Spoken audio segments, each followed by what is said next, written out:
Donald Trump. Joining me now is Matt Schlapp, former political director for President George W. Bush. Matt, it's good to have you with me, and we know Donald Trump was endorsed by two members of Congress today, Duncan Hunter, being a war vet, and then Chris Collins of New York. Now, these folks are considered mainstream within the Republican Party. In your estimation, is this a net positive for Trump or a net negative, since he seems to win on the outsider message?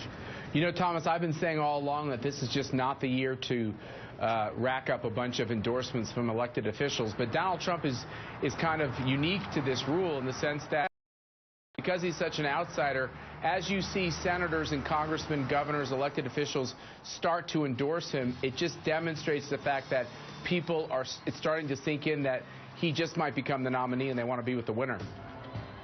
Yeah, the political paradigm is so flipped. Up is down, down is up.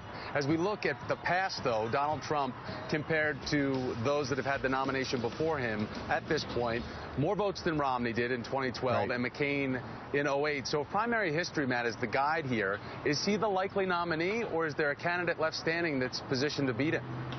Look, it's not a settled issue, Thomas. I think he's got a 50% chance to win in most of these states and to get this nomination without too much of a hiccup. But there's still a lot of time left on the clock. Marco Rubio is showing to be a very impressive and formidable challenger, and he is connecting. Look, if you looked at the entrance polls coming out of Nevada, the one thing that was clear is he seems to win with voters who want the most electable general election candidate. That's a powerful message for Marco Rubio right now.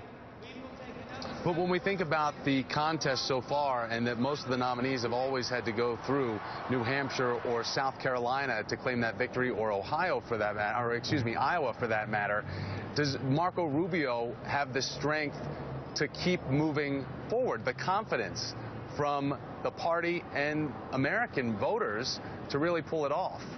Well, here's the one thing I would say is that what was true with Santorum and Romney as they were going through this process is Santorum won 11 states.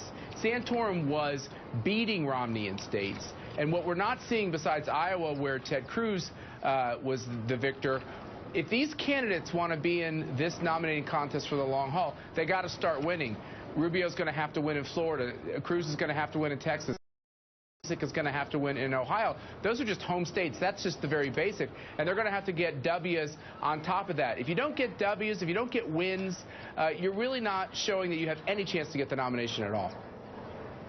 Matt Schlapp, former political director for George W. Bush. Thank you, Matt. Great to see you. And